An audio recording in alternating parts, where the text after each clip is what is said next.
Please, Honorable Prime Minister.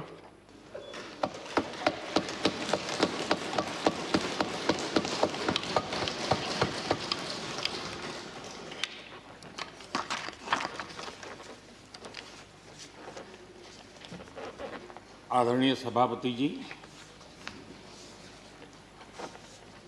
पूरा विश्व अनेक चुनौतियों से जूझ रहा है।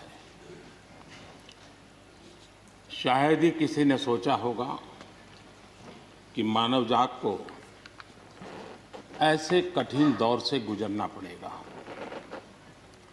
ऐसी चुनौतियों के बीच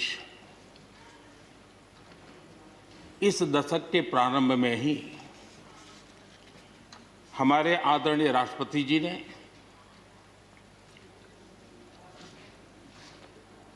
जो संयुक्त सदन में अपना उद्बोधन दिया, वो अपने आप में इस चुनौतियों भरे विश्व में एक नई आशा जगाने वाला, नया उमंग पैदा करने वाला और नया आत्मविश्वास पैदा करने वाला राष्ट्रपति जी का उद्बोधन रहा। आत्मनिर्भर भारत की राह दिखाने वाला और इस दशक के लिए एक मार्ग प्रशस्त करने वाला राष्ट्रपति जी का उद्बोधन रहा। आदरणीय सभापति जी, मैं राष्ट्रपति जी का तहे दिल से आभार व्यक्त करने के लिए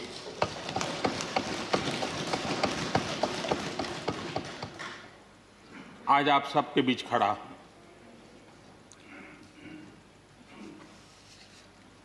राज्यसभा में करीब 13-14 घंटे तक 50 से अधिक मान्य सदस्यों ने अपने विचार रखे, बहुमूल्य विचार रखे, अनेक पहलुओं पर विचार रखे और इसलिए मैं सभी आदरणीय सदस्यों का हृदयपूर्वक आभार भी व्यक्त करता हूं इस चर्चा को समृद्ध बनाने के लिए।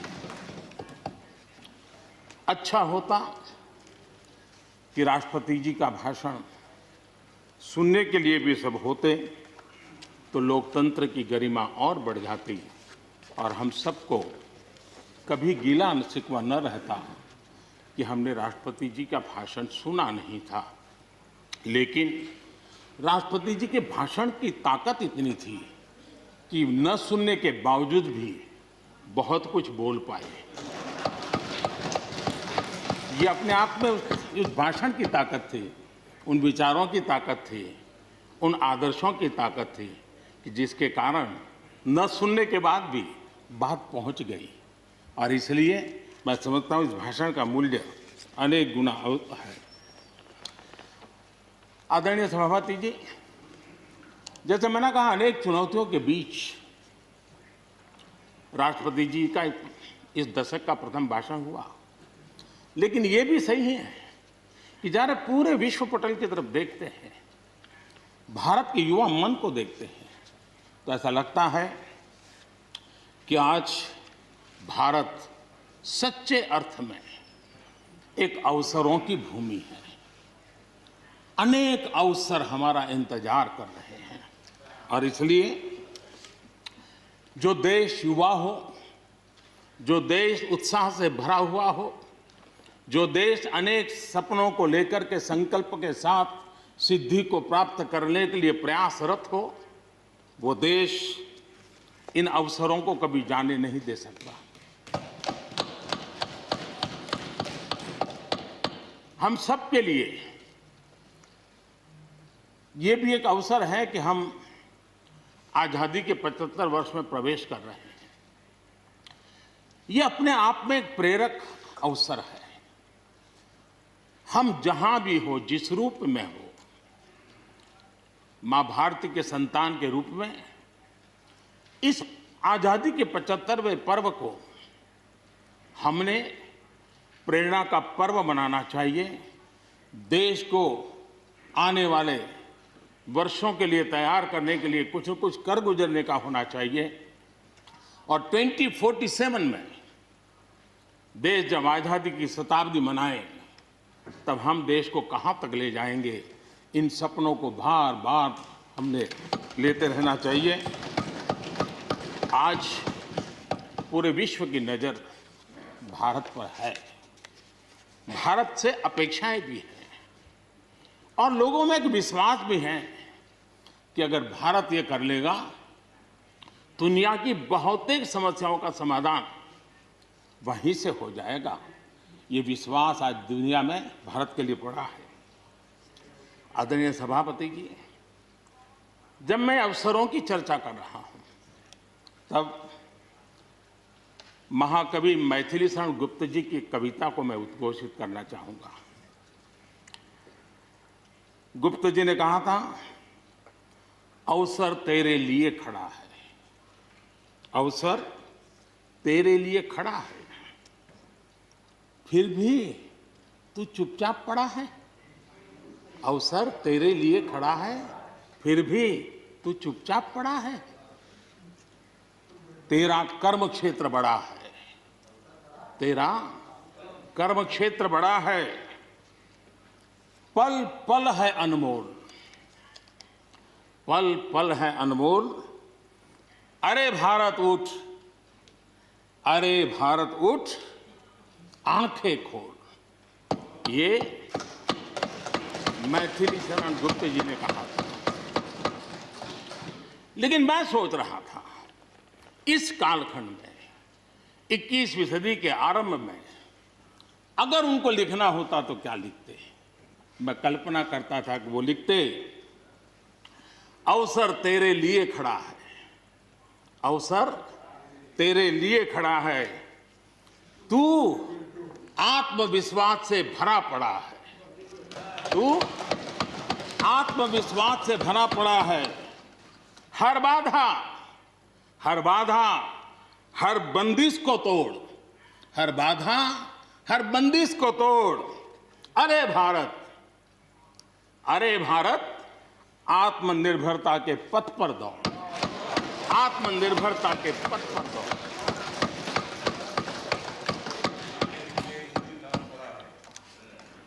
आदरणीय सभापति जी, कोरोना के दौरान किस प्रकार की वैश्विक परिस्थितियां बनी, कोई किसी की मदद कर सके ये असंभव हो गया। एक देश दूसरे देश को मदद न कर सके, एक राज्य दूसरे राज्य को मदद न कर सके, यहां तक कि परिवार का एक सदस्य दूसरे परिवार की सदस्य की मदद न कर सके, वैसा माहौल कोरोना के कारण पैदा हुआ। भारत के लिए तो दुनिया ने बहुत आशंकाएं जताई थी, विश्व बहुत चिंतित था कि अगर कोरोना के इस महामारी में अगर भारत अपने आप को संभाल नहीं पाया तो न सिर्फ भारत लेकिन पूरी मानव जात के लिए कितना बड़ा संकट आ जाएगा, ये आशंकाएं सबने जताई। करोड़ों लोग फंस जाएंगे, लाखों लोग मर जाएंगे। हमारे यहां भी डराने के लिए भरपूर बातें भी हुई। अरे ये क्यों हुआ, ये मेरा सवाल नहीं है, क्योंकि एक अननोन एनिमी क्या कर सकता है किसी को अंदाज नहीं था। हर एक ने अपने अपने तरीके से आकलन किया था। लेकिन भारत ने अपने देश के नागरिकों की रक्षा करने के लिए एक अननोन एनिमी से, और जिसकी कोई पूर्व परंपरा नहीं थी कि ऐसी चीज को ऐसे डील किया जा सकता है, इसके लिए ये प्रोटोकॉल हो सकता, कुछ पता नहीं था। एक नए तरीके से, नए सोच के साथ हर किसी को चलना था। हो सकता है कुछ विद्वान सामर्थ्यवान लोग उनको कुछ और विचार हो सकता है, लेकिन था ये कि एक अननोन एनिमी था और हमें रास्ते भी खोजने थे, रास्ते बनाने भी थे और लोगों को बचाना भी था। उस समय जो भी ईश्वर ने बुद्धि, शक्ति, सामर्थ्य दिया, इस देश ने उसको करते हुए देश को बचाने में भरसक काम किया है और आज दुनिया इस बात का गर्व कर रही है कि इस वाकई भारत ने दुनिया की मानव जात की रक्षा करने में बहुत बड़ी अहम भूमिका निभाई। ये लड़ाई जीतने का यश किसी सरकार को नहीं जाता है, न किसी व्यक्ति को जाता है, लेकिन हिंदुस्तान को तो जाता है। गर्व करने में क्या जाता है? विश्व के सामने आत्मविश्वास के साथ बोलने में क्या जाता है? इस देश ने किया है। गरीब से गरीब व्यक्ति ने इस बात को किया है। उन समय सोशल मीडिया में देखा होगा, फुटपाथ पर एक छोटी झोपड़ी लगा करके बैठी हुई एक बूढ़ी मां, वो भी घर के अपनी झोपड़ी के बाहर दिया जला करके भारत के शुभ के लिए कामना करते। हम उसकी मजाक उड़ा रहे हैं, उस भावनाओं का मखौल उड़ा रहे हैं। समय है, जिसने कभी स्कूल का दरवाजा नहीं देखा था, उसके मन में भी देश के लिए जो भी दिया जला करके भी देश की सेवा कर सकता हूं तो करूं, इस भाव से किया था। और उसने देश में एक सामूहिक शक्ति का जागरण किया था, अपनी शक्ति का, सामर्थ्य का परिचय करवाया था।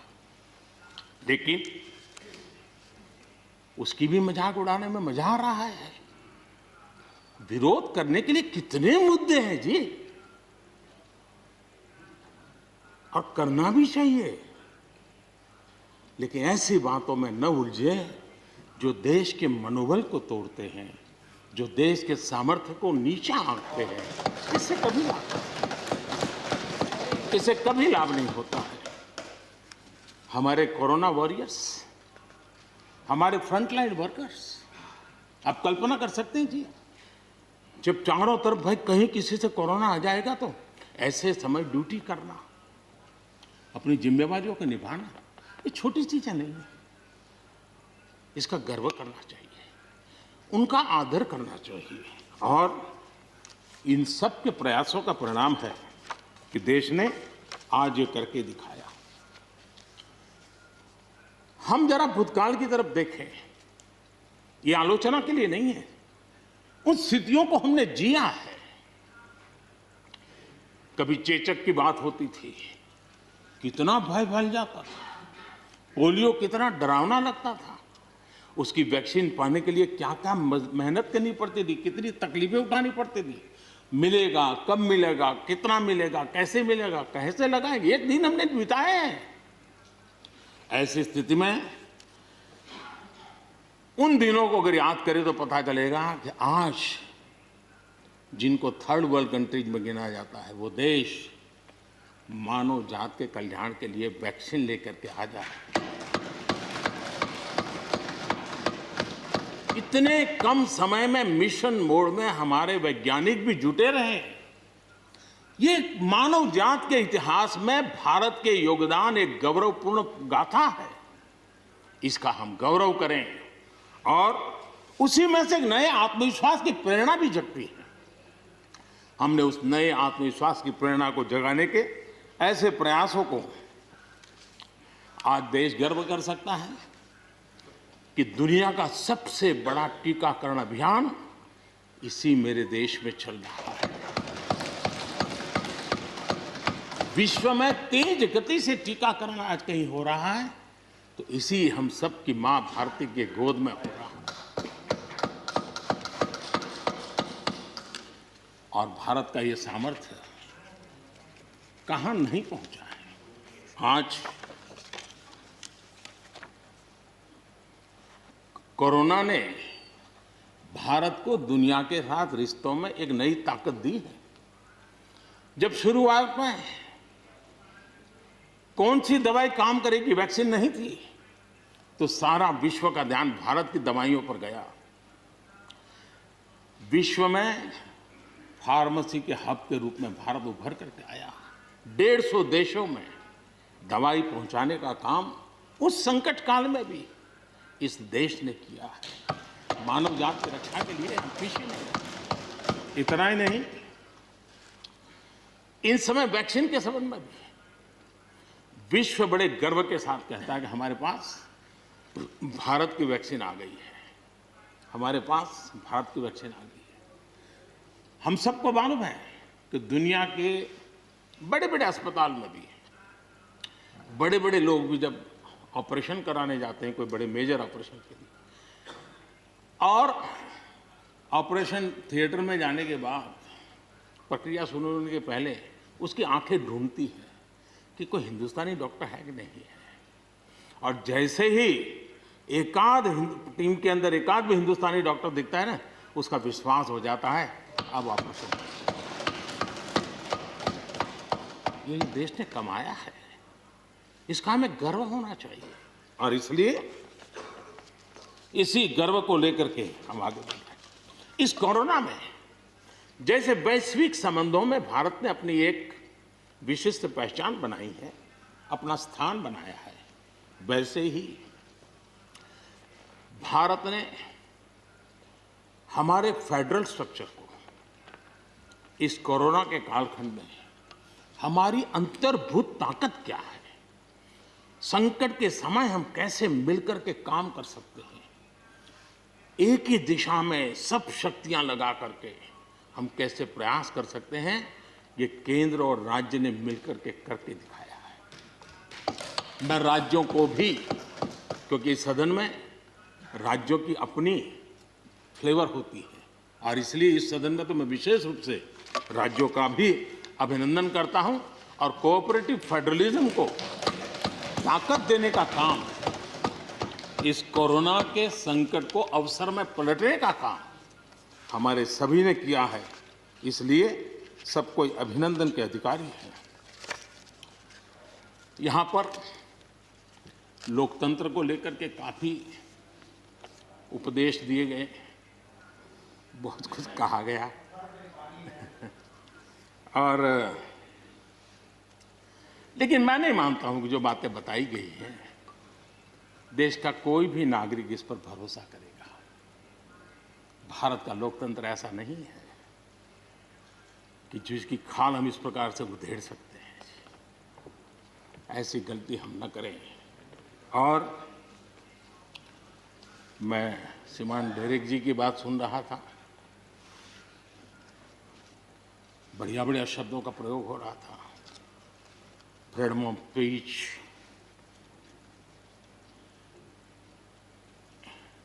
इंटिमिडेशन, हाउडिंग। जब शब्द सुन रहा था तो लग रहा था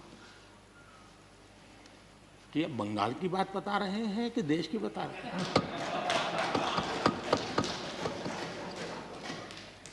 स्वाभाविक है, 24 घंटे वही देखते हैं, वही सुनते हैं, तो वही बात शायद गलती से यहाँ बता दी होगी। कांग्रेस के हमारे बाजवा साहब भी काफी अच्छा बता रहे थे इस बार, और इतना लंबा खींच करके बता रहे थे तो मुझे लग रहा था बस आप थोड़ी देर में ये इमरजेंसी तक पहुंच जाएंगे। मुझे लग रहा था थोड़ी देर में एक कदम बार बाकी है, वो 84 तक पहुंच जाएंगे, लेकिन वो वहां नहीं गए। खैर, कांग्रेस देश को बहुत निराश करती है, आपने भी निराश कर दिया।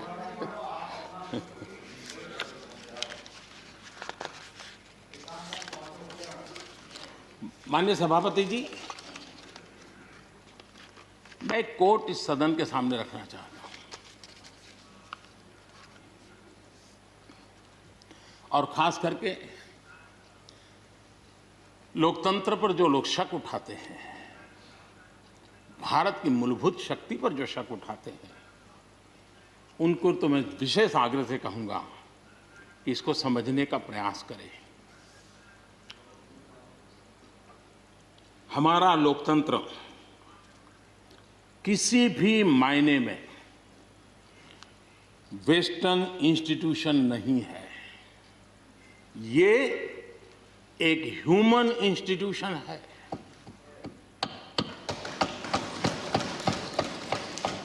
भारत का इतिहास लोकतांत्रिक संस्थानों के उदाहरणों से भरा पड़ा है।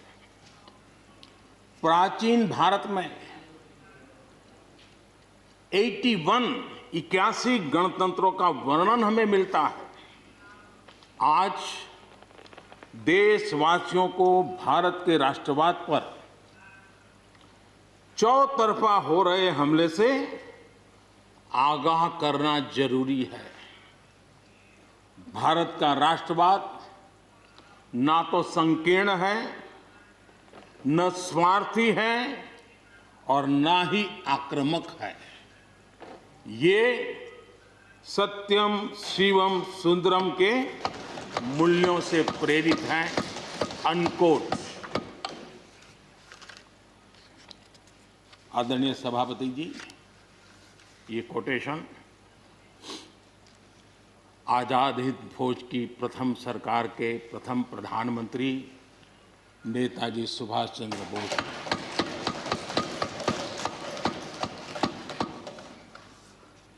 और संयोग है कि 125वीं जयंती आज हम मना रहे हैं, लेकिन दुर्भाग्य इस बात का है कि जाने अनजाने में हमने नेताजी की इस भावना को, नेताजी के इन विचारों को, नेताजी के इन आदर्शों को भुला दिया।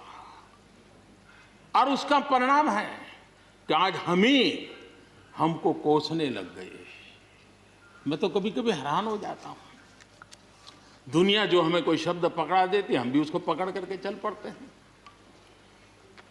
दुनिया की सबसे बड़ी डेमोक्रेसी, दुनिया की सबसे बड़ी डेमोक्रेसी, दुनिया की सबसे बड़ी डेमोक्रेसी सुनते हैं, हमको भी अच्छा लगता है। हाँ यार, भारत विश्व की सबसे बड़ा लोकतंत्र। लेकिन हमने अपने युवा पीढ़ी को ये सिखाया नहीं कि भारत ये मदर ऑफ डेमोक्रेसी है, ये लोकतंत्र की जननी है। हम सिर्फ बड़ा लोकतंत्र है ऐसा नहीं है, यह देश लोकतंत्र की जननी है। ये बात हमें हमारी आने वाली पीढ़ियों को सिखानी होगी और हमें गर्व से इस बात को बोलना होगा, क्योंकि हमारे पूर्वजों ने विरासत हमें दी है। भारत की शासन व्यवस्था डेमोक्रेटिक है। सिर्फ इसी वजह से हम लोकतांत्रिक देश नहीं है। भारत की संस्कृति, भारत के संस्कार, भारत की परंपरा, भारत का मन लोकतांत्रिक है और इसलिए हमारी व्यवस्था लोकतांत्रिक है। ये है इसलिए ये है ऐसा नहीं है, मूलतः हम लोकतांत्रिक हैं इसलिए ये है। और ये कसौटी भी हो चुकी है देश की। आपातकाल के उन दिनों को याद कीजिए, न्यायपालिका का हाल क्या था, मीडिया का क्या हाल था, शासन का क्या हाल था। सब कुछ जेल खाने में परिवर्तित हो चुका था, लेकिन इस देश के संस्कार, इस देश का जनमन जो लोकतंत्र के रंगों से रंगा हुआ था, उसको कोई हिला नहीं पाया था। मौका मिलते ही उसने लोकतंत्र को प्रस्थापित कर दिया। ये लोगों की ताकत, ये हमारे संस्कारों की ताकत है, ये लोकतांत्रिक मूल्यों की ताकत है। मुद्दा ये नहीं है कौन सरकार नहीं, मैं उसकी चर्चा नहीं कर रहा हूं और न ही मैं ऐसी चीजों में अपना समय लगाने के लिए यहां आप लोगों ने मुझे बिठाया है। हमें लोकतांत्रिक मूल्यों की रक्षा करते हुए आगे बढ़ना है। आत्मनिर्भर भारत के संबंध में भी चर्चा हुई। मैं हमारे साथी धर्मेंद्र प्रधान जी के बहुत ही अभ्यासपूर्ण और आत्मनिर्भर भारत की हमारी दिशा क्या है उसका विख्यात विस्तृत उन्होंने बयान किया है। लेकिन एक बात सही है कि आर्थिक क्षेत्र में भी आज भारत की जो एक पहुंच बन रही है, कोरोना काल में दुनिया के लोग निवेश के लिए तरस रहे हैं, सारी बातें बाहर आ रही हैं, लेकिन भारत है जहां रिकॉर्ड निवेश हो रहा है। सारे तथ्य बता रहे हैं कि अनेक देशों की अर्थस्थिति डामाडोल है, जबकि दुनिया भारत में डबल डिजिट ग्रोथ का अनुमान लगा रही है। एक तरफ निराशा का माहौल है तो हिंदुस्तान में एक आशा की किरण नजर आ रही है। ये दुनिया की तरफ से आवाज उठ रही है। आज भारत का विदेशी मुद्रा भंडार रिकॉर्ड स्तर पर है। आज भारत में अन्न उत्पादन रिकॉर्ड स्तर पर है। भारत आज दुनिया में दूसरा बड़ा देश है जहां पर इंटरनेट यूजर है। भारत में आज हर महीने 4 लाख करोड़ रुपए का लेन देन डिजिटली हो रहा है, यूपीआई के माध्यम से हो रहा है, यूपीआई के माध्यम से।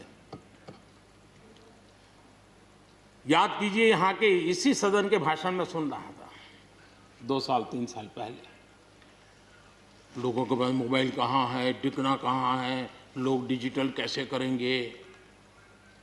ये देश की ताकत देखिए, हर महीने 4 लाख करोड़ रुपए भारत मोबाइल फोन के निर्माता के रूप में दुनिया का दूसरा सबसे बड़ा देश बना है। भारत में रिकॉर्ड संख्या में स्टार्टअप्स, यूनिकॉर्न्स, और जिसका विश्व में जय जयकार होने लगा है, इसी धरती पर हमारी युवा पीढ़ी कर रही है। रिन्यूएबल एनर्जी के क्षेत्र में विश्व के पहले 5 देशों में हमने अपनी जगह बना ली है और आने वाले दिनों में हम ऊपर ही चढ़ते जाने वाले हैं। जल हो, थल हो, नभ हो, अंतरिक्ष हो, भारत हर क्षेत्र में अपनी रक्षा के लिए अपने सामर्थ्य के साथ खड़ा है। सर्जिकल स्ट्राइक हो या एयर स्ट्राइक, भारत की कैपेबिलिटी को दुनिया ने देखा है। आदरणीय सभापति जी, 2014 में जब पहली बार मैं इस सदन में आया था, इस परिसर में आया था, और मुझे नेता के रूप में जब चुना गया था, तो मेरे पहले भाषण में मैंने कहा था कि मेरी सरकार गरीबों को समर्पित है।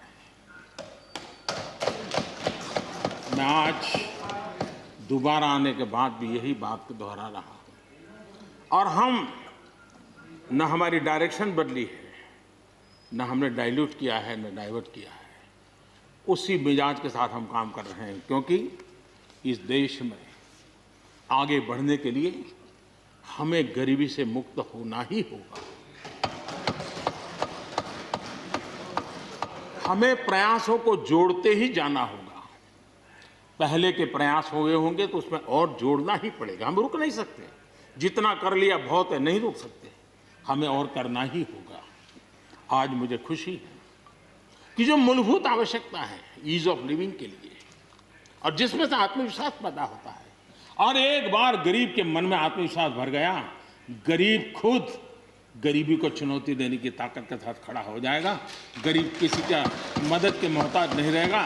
तो मेरा अनुभव है, और इसलिए मैं कहता हूँ, मुझे खुशी है 10 करोड़ से ज़्यादा शौचालय बने, 41 करोड़ से ज़्यादा लोगों के बैंक खाते खुले, 2 करोड़ से अधिक गरीबों के घर बने, 8 करोड़ से अधिक मुफ्त गैस के कनेक्शन दिए गए, 5 लाख रुपए तक मुफ्त इलाज गरीब की जिंदगी में एक बहुत बड़ी ताकत बनकर के उभर रही है। ऐसी अनेक योजनाएं जो गरीबों के जीवन में बदलाव ला रही हैं, नया विश्वास पैदा कर रही हैं।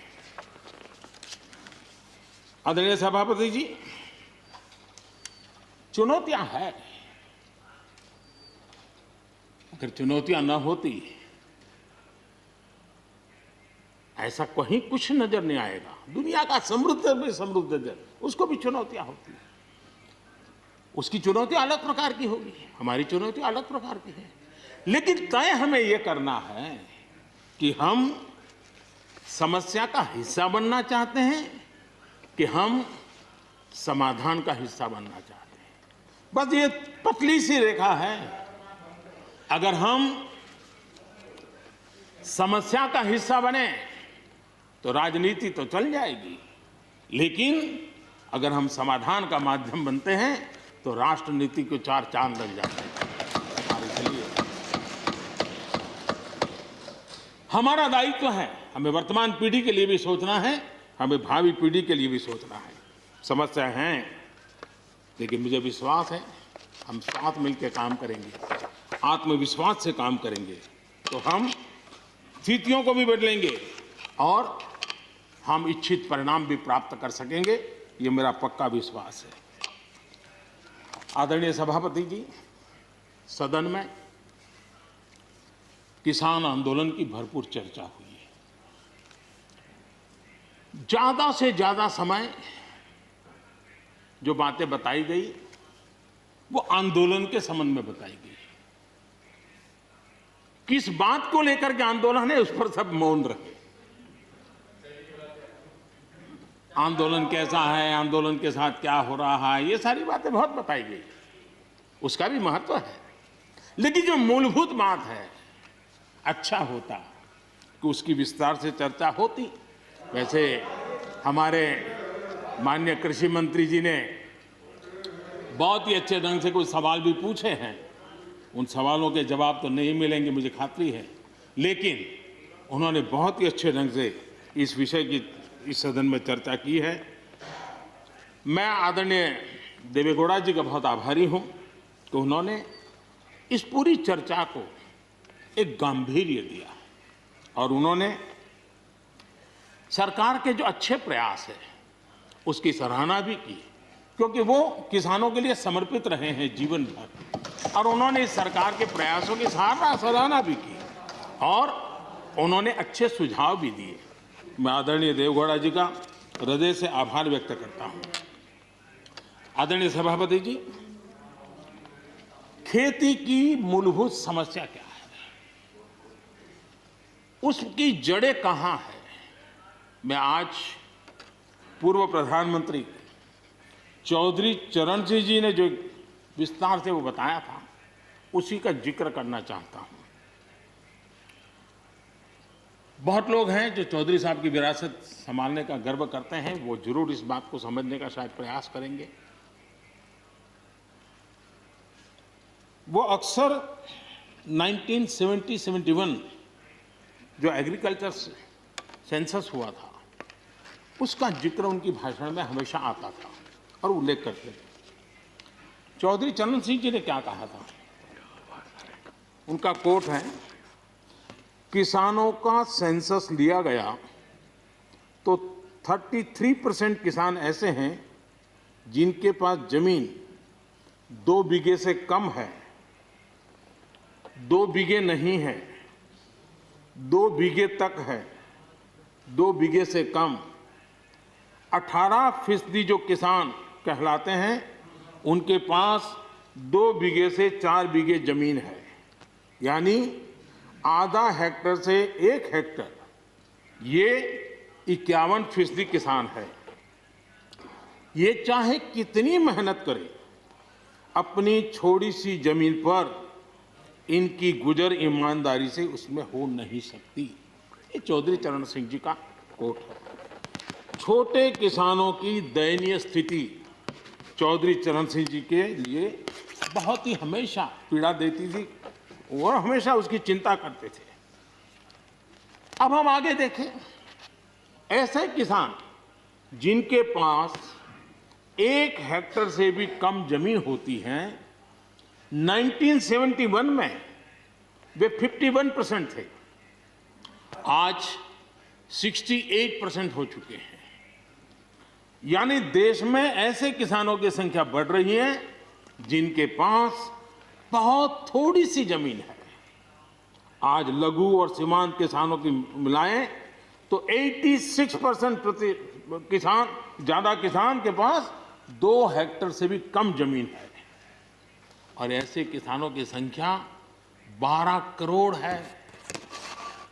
क्या इन 12 करोड़ किसानों के प्रति हमारी कोई जिम्मेवारी नहीं है?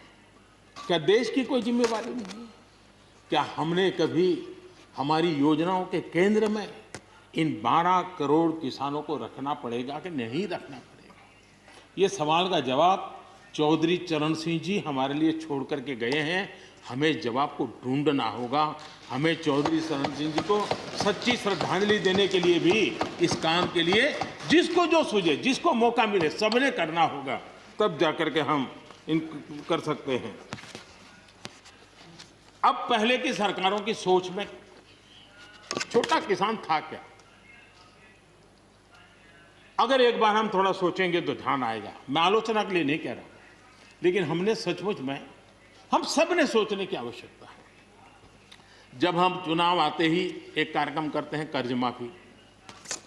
अब वो किसान का कार्यक्रम है कि वोट का कार्यक्रम है, वो तो हिंदुस्तान में हर कोई भली भांति जानता है।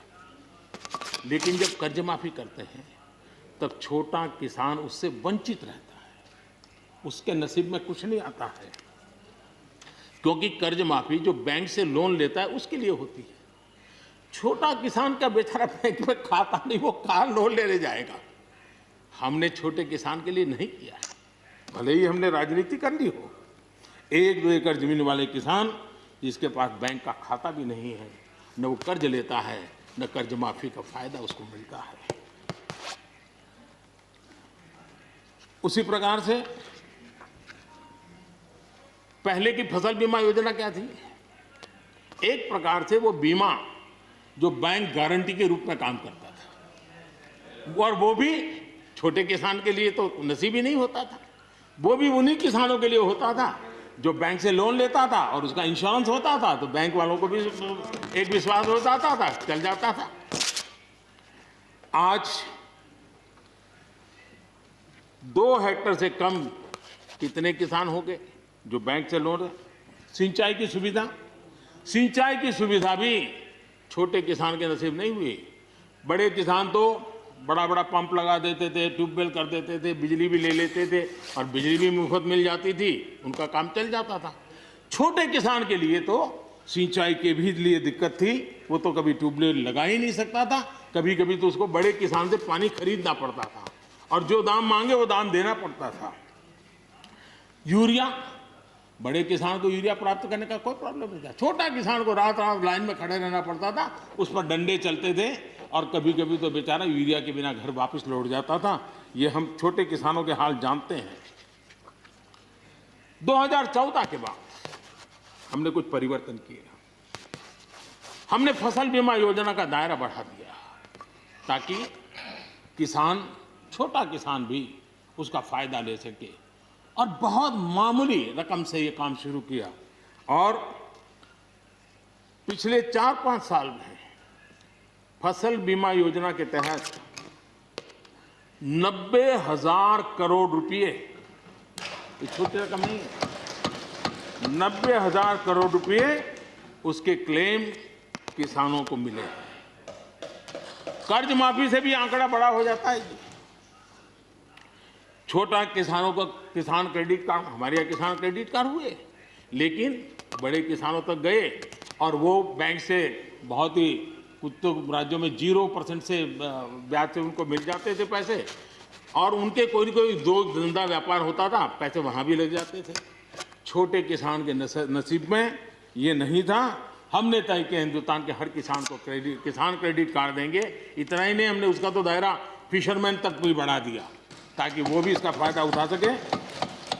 और 2.25 करोड़ से ज़्यादा किसानों तक ये किसान क्रेडिट का काम पहुंच चुका है, और बाकी भी राज्यों से आग्रह कर रहे हैं कि लगातार उसको आगे बढ़ाएं ताकि ज़्यादा से ज़्यादा किसान इसका लाभ उठा सकें, और राज्यों की मदद जितनी ज़्यादा मिलेगी उतना ज़्यादा ये काम हो जाएगा। उसी प्रकार से हम एक योजना ले आए, प्रधानमंत्री सम्मान निधि योजना। सीधे किसान के खाते में, और ये गरीब किसान को, जिसके पास कभी इस प्रकार की मदद नहीं पहुंची। 10 करोड़ ऐसे परिवार हैं जिनको इसका लाभ मिल गया। और अगर बंगाल में राजनीति आड़े न आती तो बंगाल के किसान भी अगर जुड़ गए होते तो ये आंकड़ा उससे भी ज्यादा होता, और अब तक 1,15,000 करोड़ रुपया इन किसानों के खाते में गया। ये गरीब छोटे किसान, उनके पास गया है। हमारी सर्व योजनाओं के केंद्र बिंदु में सॉइल हेल्थ कार्ड, हमने 100% सॉइल हेल्थ कार्ड की बात कही, ताकि हमारे छोटे किसान को भी उसकी ज़मीन कैसी है, कौन सी उपज के लिए योग्य होगा, हमने 100% सॉइल हेल्थ कार्ड के लिए काम किया। उसी प्रकार से हमने यूरिया का नीम कोटिंग 100% किया। 100% के पीछे इरादा हमारा यही था कि गरीब से गरीब किसान तक भी यूरिया पहुंचने में रुकावट ना हो, यूरिया डाइवर्ट होता है बंद हो, और उसमें हम सफल भी हुए। छोटे और सीमांत किसानों के लिए हमने पहली बार पेंशन की सुविधा की योजना लेकर के आए, और मैं देख रहा हूं कि धीरे धीरे हमारे छोटे किसान भी आ रहे हैं। उसी प्रकार से प्रधानमंत्री ग्राम सड़क योजना, प्रधानमंत्री ग्राम सड़क योजना ये सिर्फ एक रोड नहीं है, ये किसानों की गांव की जिंदगी को बदलने का एक बहुत बड़े यश रेखा होती है, और इसलिए हमने उस पर भी बल दिया। पहली बार हमने किसान रेल की कल्पना की। छोटा किसान का माल बिकता नहीं था, आज किसान रेल के कारण गांव का किसान रेलवे के माध्यम से मुंबई के बाजार तक अपना माल बेचने लगा, फल सब्जी बेचने लगा है, उसका लाभ ले रहा है, छोटे किसान को फायदा हो रहा है। किसान उड़ान के द्वारा हवाई जहाज से, अब जैसे हमारे नॉर्थ ईस्ट इतनी बढ़िया बढ़िया चीजें, लेकिन ट्रांसपोर्टेशन सिस्टम के अभाव में वहां का किसान हमारा बेनिफिट नहीं ले पाता था, आज उसको किसान उड़ान योजना का लाभ मिल रहा है। छोटे किसानों की परेशानियों से हर कोई परिचित है। समय समय पर उनके सशक्तिकरण की मांग भी उठी है। हमारे आदरणीय शरद पवार जी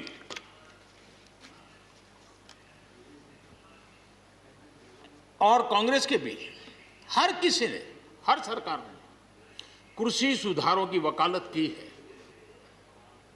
कोई पीछे नहीं है, क्योंकि हर एक को लगता है कर पाए नहीं कर पाए अलग बात है, लेकिन ये होना चाहिए, ये बात हर एक की निकली हुई है। और आज नहीं, जब भी जो जहां थे सबने की हुई है। और शरद राव जी ने तो अभी एक बयान भी दिया कि भाई मैं सुधारों के पक्ष में हूं। ठीक है, पद्धति के संबंध में उनके मन में सवाल है, लेकिन सुधारों का विरोध नहीं किया है।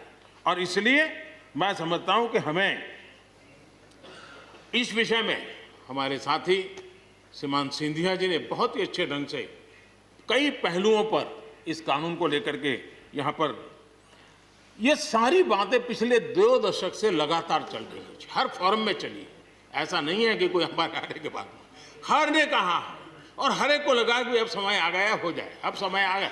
ये ठीक है, फुट स्टॉप कॉमा कोई इधर उधर हो सकता है, कोई ये दावा नहीं कर सकता है कि भाई हमारे समय की सोच बहुत ही बढ़िया थी। मैं भी दावा नहीं कर सकता हूं कि हमारे समय की सोच बढ़िया है, 10 साल के बाद कोई नई सोच आ ही नहीं सकती। ऐसा नहीं होता है जी। ये समाज जीवन परिवर्तनशील होता है। आज के समय हमें जो ठीक लगा, चलो चले, आगे सुधार करेंगे, नई चीजों को जोड़ेंगे। यही तो प्रगति का रास्ता होता है जी। रुकावटें डालने से प्रगति कहां होती है जी। और इसलिए, लेकिन मैं हैरान हूं, अचानक यू टर्न ले लिया भाई, ऐसा क्यों किया? ठीक है, आप आंदोलन के मुद्दों को लेकर के इस सरकार को घेर लेते हैं, लेकिन साथ साथ किसानों को भी कहते हैं कि भाई बदलाव बहुत जरूरी है, बहुत साल हो गए, अब नई चीजों को लेना पड़ेगा, तो देश आगे बढ़ता है। लेकिन अब मुझे लगता है कि राजनीति इतनी हावी हो जाती है कि अपने ही विचार छूट जाते हैं। लेकिन जो ये सब कर रहे हैं अच्छा है। आदरणीय डॉक्टर मनमोहन सिंह जी यहाँ मौजूद है, मैं उन्हीं का एक कोट आज पढ़ना चाहता हूँ। हो सकता है जो यू टर्न कर रहे हैं वो मेरी बात माने या न माने, मनमोहन सिंह जी की तो बात जरूर मानेंगे।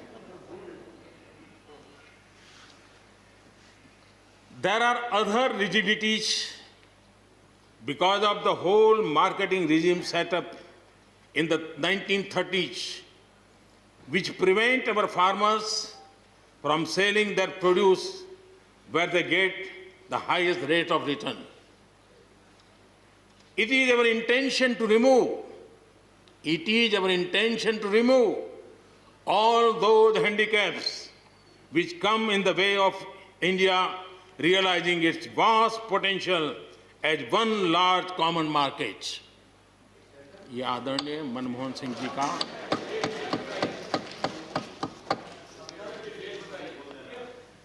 आदरणीय मनमोहन सिंह जी ने किसान को उपज बेचने की आज़ादी दिलाने, भारत को एक कृषि बाजार दिलाने के संबंध में अपना इरादा व्यक्त किया था और वो काम हम कर रहे हैं। और मुझे आप लोगों को गर्व होना चाहिए कि देखिए मनमोहन सिंह जी ने कहा था वो मोदी को करना पड़ रहा है, गर्व कीजिए।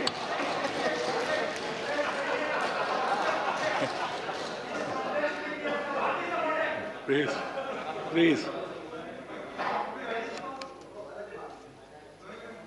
और मजा ये है कि जो लोग पॉलिटिकल बयानबाजी करते हैं उछल उछल करके, उनके राज्यों में भी जब उनको मौका मिला है, इसी में से आधा अधूरा कुछ न कुछ किया ही किया है हर किसी ने। यहाँ जो विरोध में दल है उनकी भी जहाँ सरकारें हैं वहाँ आधा अधूरा कुछ न कुछ तो किया ही है, क्योंकि उनको भी मालूम है रास्ते का रास्ता तो यही है। और मैंने देखा इस चर्चा में लॉ का जो स्पिरिट है उस पर किसी की चर्चा नहीं हुई है। शिकायत दिया गया तरीका ठीक नहीं था, जल्दी कर दिया, इसको नहीं पूछा, ये रहता है। वो तो परिवार में शादी होती है तो भी फूफी नाराज होकर के कहती है मुझे कहाँ बुलाया। वो तो रहता है, इतना बड़ा बड़ा परिवार है तो रहता ही है।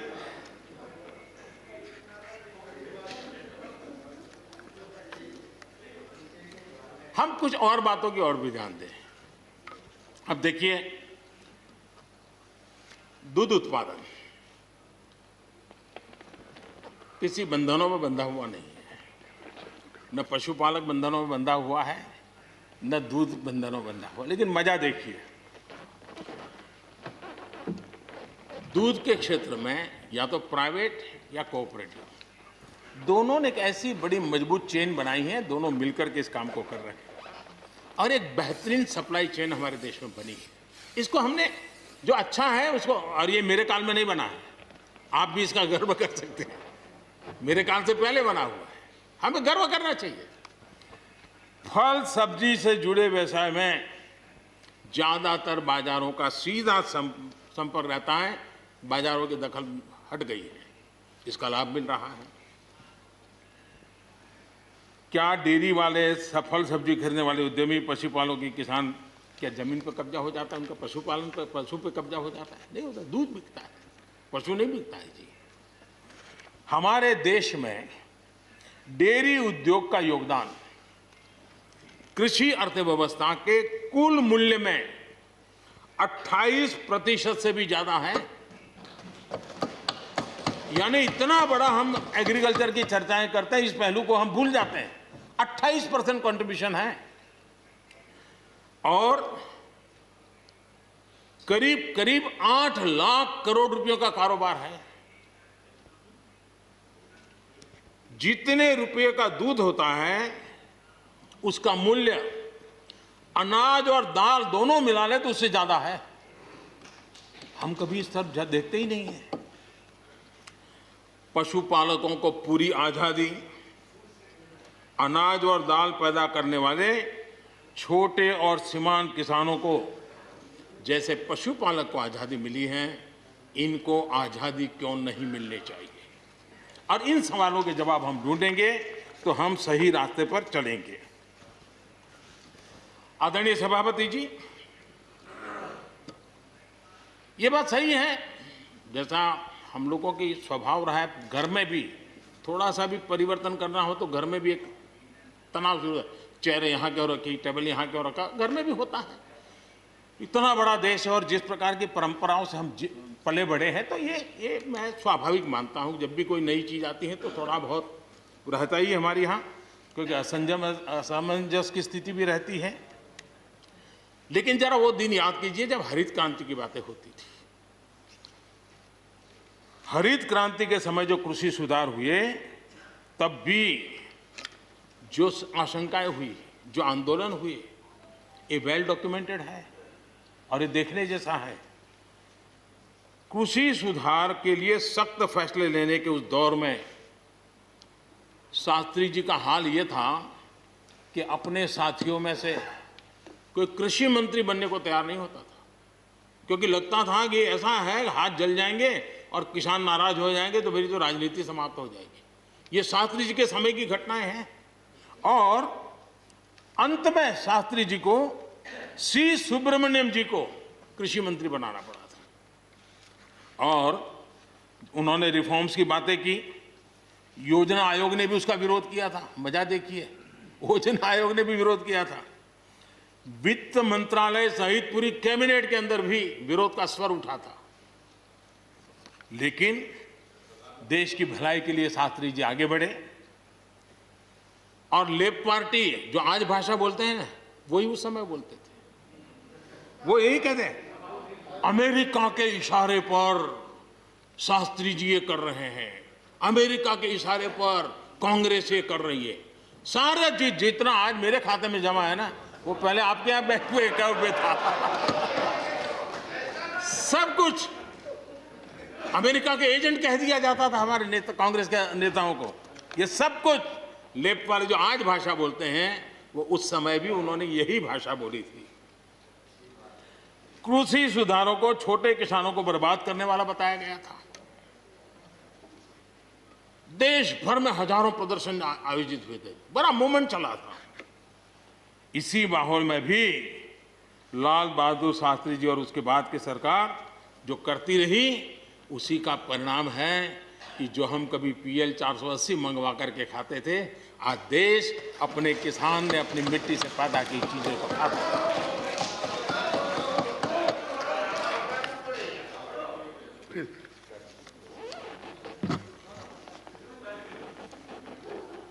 रिकॉर्ड उत्पादन के बावजूद भी हमारे कृषि क्षेत्र में समस्याएं हैं। कोई ये तो मना नहीं कर सकता है समस्याएं नहीं है, लेकिन समस्याओं का समाधान हम सबको मिलकर के करना होगा। और मैं मानता हूं कि अब समय ज्यादा इंतजार नहीं करेगा। हमारे राम गोपाल जी ने बहुत ही अच्छी बात कही कि उन्होंने कहा कि कोरोना लॉकडाउन में भी हमारे किसानों ने रिकॉर्ड उत्पादन किया। सरकार ने भी बीज, खाद, सारी चीजें कोरोना काल में भी पहुंचाने में कोई कमी नहीं होने दी, कोई संकट नहीं आने दिया, और उसका सामूहिक परिणाम मिला कि देश के पास यह भंडार भरा रहा। उपज की रिकॉर्ड खरीदी भी इस कोरोना काल में ही हुई। तो मैं समझता हूं कि हमने नए नए उपाय खोज करके आगे बढ़ना होगा। और जैसा मैंने कहा, कोई भी हम कई कानून है, हर कानून में 2 साल 5 साल के बाद, कभी 2 महीने 2-3 महीने के बाद सुधार करते ही करते हैं। हम कोई स्टैटिक अवस्था में जीने वाले लोग थोड़े हैं जी। जब अच्छे सुझाव आते हैं तो अच्छे सुधार भी आते हैं, और सरकार भी अच्छे सुझावों को, और सिर्फ हमारी नहीं, हर सरकार ने अच्छे सुझावों को स्वीकार किया। यही तो लोकतंत्र की परंपरा है।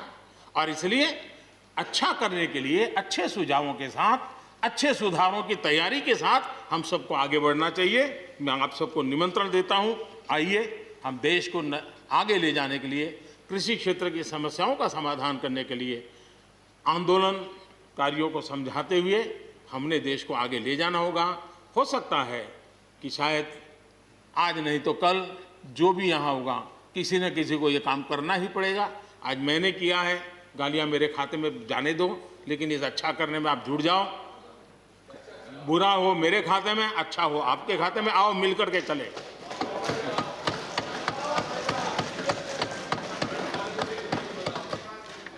और मैं लगातार, हमारे कृषि मंत्री जी लगातार किसानों से बातचीत कर रहे हैं, लगातार मीटिंगें हो रही हैं, और अभी तक कोई तनाव पैदा नहीं हुआ है। एक दूसरे की बात को समझने का, समझाने का प्रयास चल रहा है। और हम लगातार आंदोलन से जुड़े लोगों से प्रार्थना करते हैं कि आप आंदोलन करना आपका हक है, लेकिन इस प्रकार से बुजुर्ग लोग वहाँ बैठे, ये ठीक नहीं है। आप उनको सबको ले जाइए, आप आंदोलन को खत्म कीजिए। आगे बढ़ने के लिए मिल बैठ करके चर्चा करेंगे, रास्ता खुले है। ये सब हमने कहा है। मैं आज भी इस सदन से माध्यम से भी निमंत्रण देता हूँ। आदरणीय सभापति जी, ये बात निश्चित है, हमारी खेती को खुशहाल बनाने के लिए फैसले लेने का ये समय है। इस समय को हमने गंवा नहीं देना चाहिए। हमें आगे बढ़ना चाहिए, देश को पीछे नहीं ले जाना चाहिए। पक्ष हो, विपक्ष हो, आंदोलनरत साथी हो, इन सुधारों को हमने मौका देना चाहिए और एक बार देखना चाहिए कि इस परिवर्तन से हमें लाभ होता है कि नहीं होता है। कोई कमी हो तो उसको ठीक करेंगे और कहीं ढिलाई है तो उसको कसेंगे। ऐसा तो है नहीं कि सब दरवाजे बंद कर दिए बस। और इसलिए मैं कहता हूं, मैं विश्वास दिलाता हूं कि मंडियां अधिक आधुनिक बने, अधिक प्रतिस्पर्धी होगी। इस बार बजट में भी उसके लिए हमने प्रावधान किया है। इतना ही नहीं, एमएसपी है, एमएसपी था, एमएसपी रहेगा। इस सदन की पवित्रता समझे हम। जिन 80 करोड़ से अधिक लोगों को सस्ते में राशन दिया जाता है, वो भी कंटिन्यू रहेगा। इसलिए मेहरबानी करके भ्रम फैलाने के काम में हम न जुड़े, क्योंकि हमको देश ने एक विशिष्ट जिम्मेवारी दी है। किसानों की आय बढ़ाने के जो दूसरे उपाय हैं, उन पर भी हमें बल देने की जरूरत है। आबादी बढ़ रही है, परिवार के अंदर सदस्यों की संख्या बढ़ रही है, जमीन के टुकड़े छोटे होते जा रहे हैं। ऐसी स्थिति में हमें कुछ न कुछ ऐसा करना ही होगा ताकि किसानी पर बोझ कम हो और हमारे किसान के परिवार के लोग भी रोजी रोटी कमाने के लिए, उनके लिए हम और अवसर उपलब्ध करा सकें। इनकी तकलीफों को दूर करने के लिए हमने काम करना होगा। और मैं मानता हूं कि हम अगर देर कर देंगे, हम अगर अपने ही राजनीतिक समीकरणों में फंसे रहेंगे, तो हम किसानों को अंधकार की तरफ धकेल देंगे। कृपा करके हमें उज्जवल किसानों के उज्जवल भविष्य के लिए इससे बचना चाहिए। मैं सबसे प्रार्थना करता हूं, हमें इस बात की चिंता करनी होगी।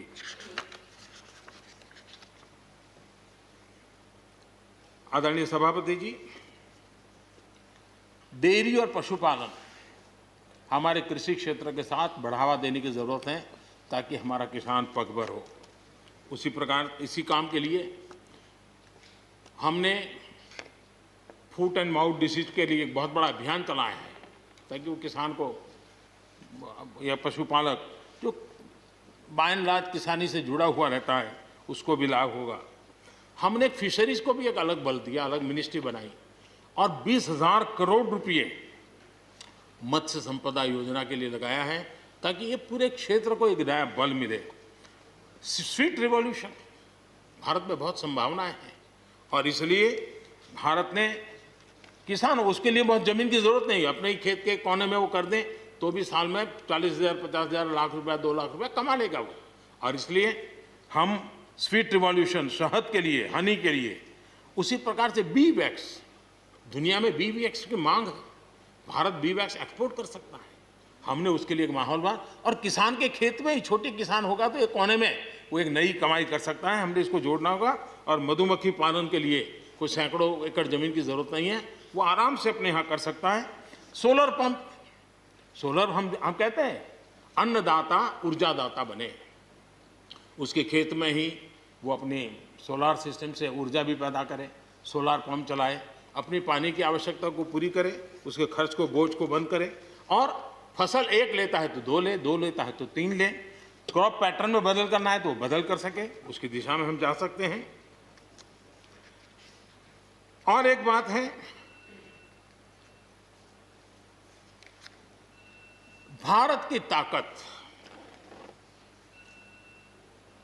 ऐसी समस्याओं के समाधान करने की और नए रास्ते खोजने की रही है, आगे भी खुलेंगे।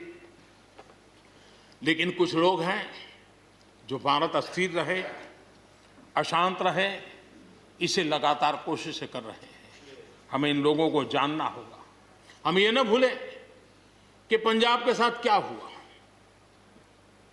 जब बंटवारा हुआ, सबसे ज्यादा भुगतना पड़ा पंजाब को। जब 84 के दंगे हुए, सबसे ज्यादा आंसू बहे पंजाब के, सबसे ज्यादा दर्दनाक घटनाओं का शिकार होना पड़ा पंजाब को। जो जम्मू कश्मीर में हुआ, निर्दोषों को मौत के घाट उतार दिया गया। जो नॉर्थ ईस्ट में होता रहा, आए दिन बम बंदूक और गोलियों का कारोबार चलता रहा। ये सारी चीजों ने देश को किसी न किसी रूप में बहुत नुकसान किया है। इसके पीछे कौन ताकतें हैं, हर समय हर सरकारों ने इसको देखा है, जाना है, परखा है, और इसलिए हमें उस जज्बे से इन सारी समस्याओं के समाधान के लिए हम तेजी से आगे बढ़े। और हम ये न भूलें कि कुछ लोग हमारे खास करके पंजाब के, खास करके सिख भाइयों के दिमाग में गलत चीजें भरने में लगे हैं। ये देश हर सिख के लिए गर्व करता है। देश के लिए क्या कुछ नहीं किया इन्होंने, उनका जितना हम आदर करें उतना कम है। गुरुओं की महान परंपरा को, और मेरा भाग्य रहा है मुझे पंजाब की रोटी खाने का अवसर मिला है। मैं जिंदगी में बहुत महत्वपूर्ण वर्ष पंजाब में बिताए हैं, इसलिए मुझे मालूम है। और इसलिए जो भाषा उनके लिए कुछ लोग बोलते हैं, उनको गुमराह करने के जो लोग प्रयास करते हैं, इससे कभी देश का भला नहीं होगा। और इसलिए हमें इन दिशा में चिंता करने की आवश्यकता है। आदरणीय सभापति महोदय, हम लोग कुछ शब्दों से बड़े परिचित हैं। श्रमजीवी, बुद्धिजीवी, ये सारे शब्दों से परिचित हैं। लेकिन मैं देख रहा हूं कि पिछले कुछ समय से इस देश में एक नई जमात पैदा हुई है, एक नई बिरादरी सामने आई है, और वो है आंदोलनजीवी। ये जमात आप देखोगे, वकीलों का आंदोलन है वो न वहां नजर आएंगे, स्टूडेंट का आंदोलन है वो वहां नजर आएंगे, मजदूर का आंदोलन है वो वहां नजर आएंगे, कभी पर्दे के पीछे कभी पर्दे के आगे। एक पूरी टोली है जी जो आंदोलनजीवी है। वो आंदोलन के बिना जी नहीं सकते हैं और आंदोलन से जीने के लिए रास्ते खोजते रहते हैं। हमें ऐसे लोगों को पहचानना होगा कि वो जो सब जगह पे पहुंच करके और बड़ा आइडियोलॉजिकल स्टैंड दे देते हैं, गुमराह कर देते हैं, नए नए तरीके बता देते हैं। देश आंदोलनजीवी लोगों से बचे, इसके लिए हम सबको, और ये उनकी ताकत है। उनका क्या है, खुद खड़ा नहीं कर सकते चीजें, किसी की चल रही तो जाके बैठ जाते हैं। वो अपना जो जितने दिन चले चल जाता है उनका। ऐसे लोगों को पहचानने की बहुत आवश्यकता है। ये सारे आंदोलनजीवी परजीवी होते हैं।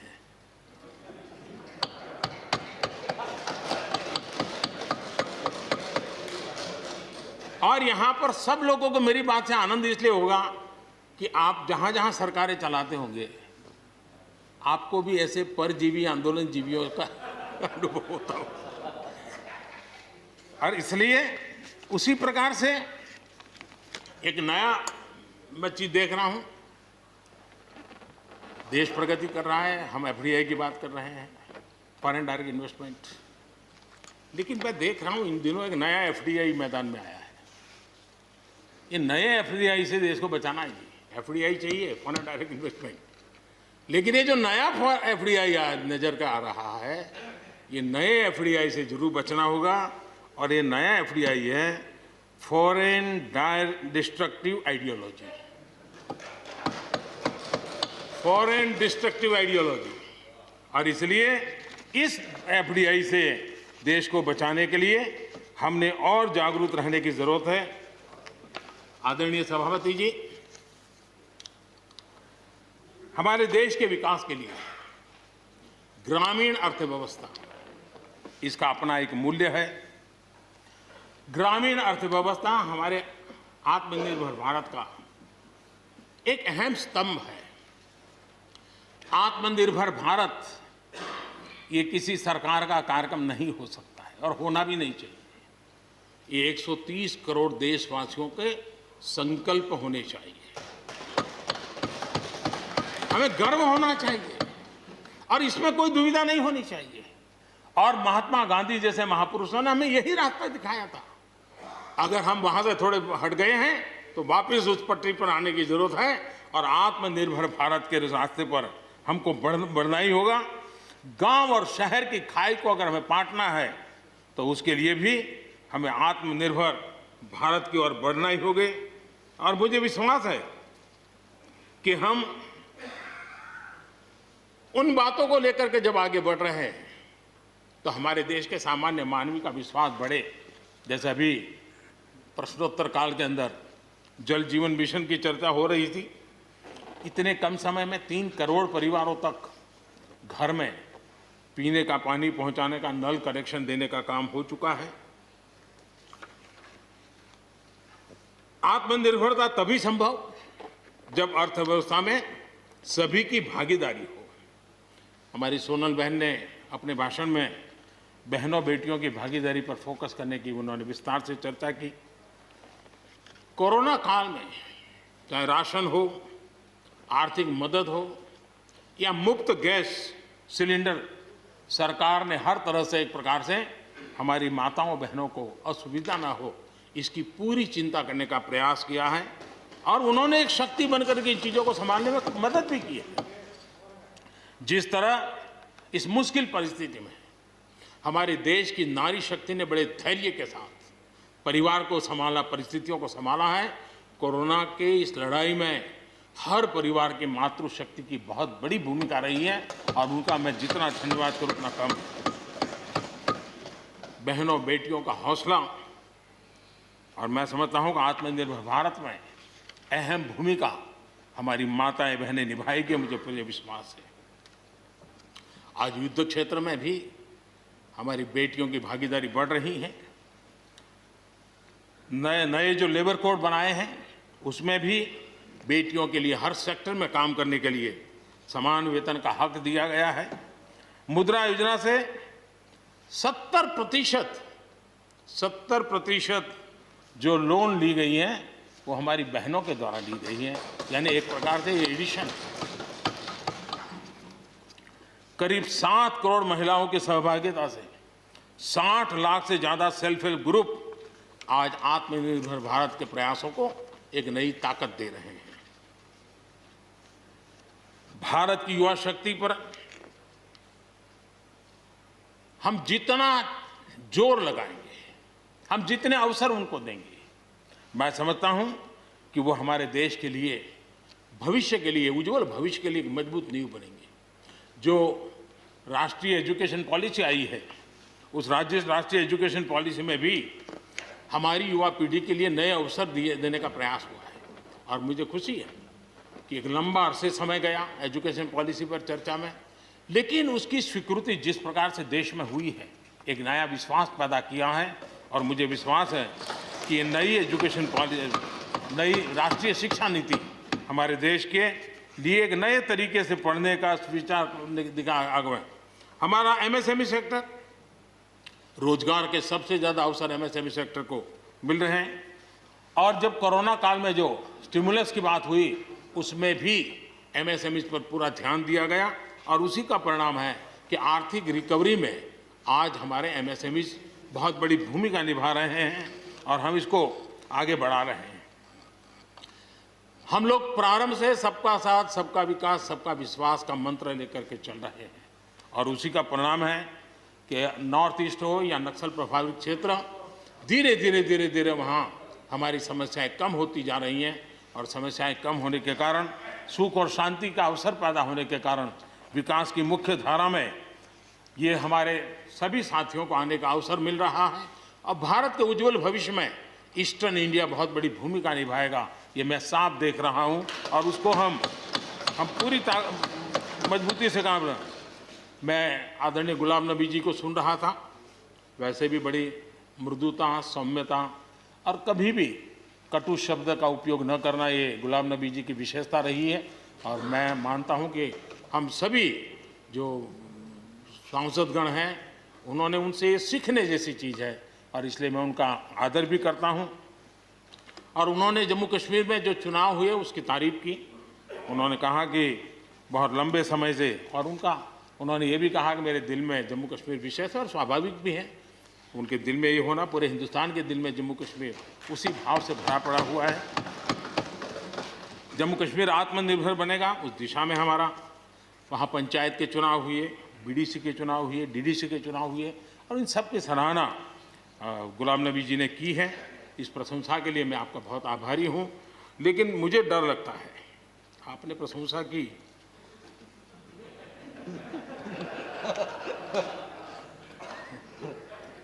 मुझे विश्वास है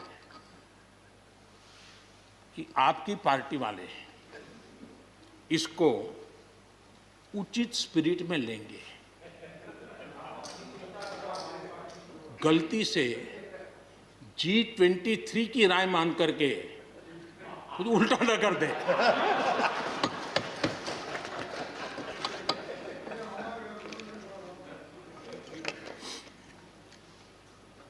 आदरणीय सभापति महोदय, कोरोना के चुनौतीपूर्ण दौर में सीमा पर भी चुनौती देने की कोशिश हुई। हमारे वीर जवानों के हौसले और कुशलता ने सटीक जवाब दिया है और हर हिंदुस्तानी के इस बात का गर्व है। मुश्किल परिस्थितियों में भी हमारे जवान डट करके खड़े रहे हैं। तमाम साथियों ने भी हमारे जवानों के शौर्य की सराहना की है, मैं उनका आभारी हूं। LAC पर जो स्थिति बनी है उस पर भारत का रुख बहुत स्पष्ट है और देश इसको भली भांति देख भी रहा है और गर्व भी कर रहा है। बॉर्डर इंफ्रास्ट्रक्चर और बॉर्डर सिक्योरिटी को लेकर हमारी प्रतिबद्धता में किसी प्रकार की ढील आने का सवाल ही नहीं होता है, गुंजाइश ही नहीं है। और जो लोग हमारा लालन पालन और हमारे विचारों का हमारा उछेर देखते हैं, वो कभी इस विषय में हमें सवाल ही नहीं करेंगे। उनको मालूम है हम इसके लिए डटे हुए रहने वाले लोग हैं और इसलिए हम इन विषयों में कहीं पर भी पीछे नहीं हैं। आदरणीय सभापति जी, इस सदन की उत्तम चर्चा के लिए मैं सबका धन्यवाद करते हुए आखिर में एक मंत्र का उल्लेख करते हुए अपनी वाणी को मैं विराम दूंगा। हमारे यहाँ वेदों में एक महान विचार प्राप्त होता है और हम सब के लिए, 130 करोड़ देशवासियों के लिए ये मंत्र अपने आप में बहुत बड़ी प्रेरणा है। वेदों का ये मंत्र कहता है, अयुतो अहम, अयुतो में आत्मा, अयुतो अहम, अयुतो में आत्मा, अयुतम में चक्षुः, अयुतम श्रोत्रम, अयुतो अहम, अयुतो में आत्मा, अयुतम में चक्षुः, अयुतम श्रोत्रम।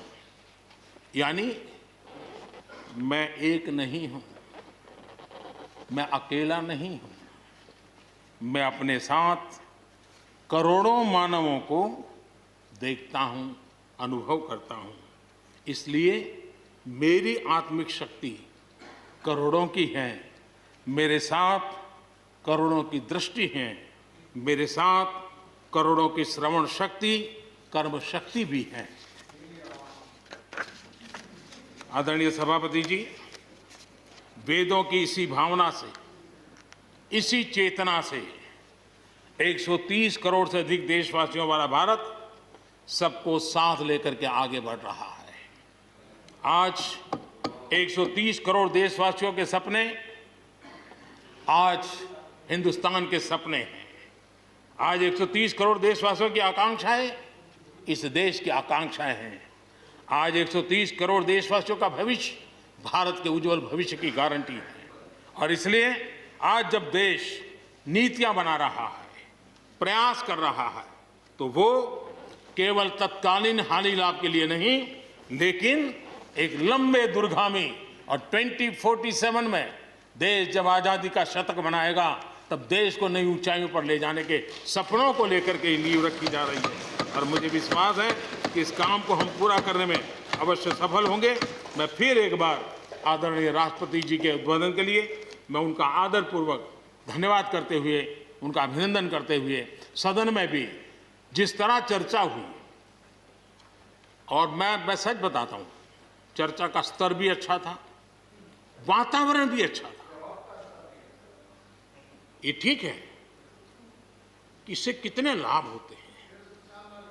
मुझ पर भी कितना हमला हुआ, हर प्रकार से जो भी कहा जा सकता है कहा, लेकिन मुझे बहुत आनंद हुआ कि मैं कम से कम आपके काम तो आया।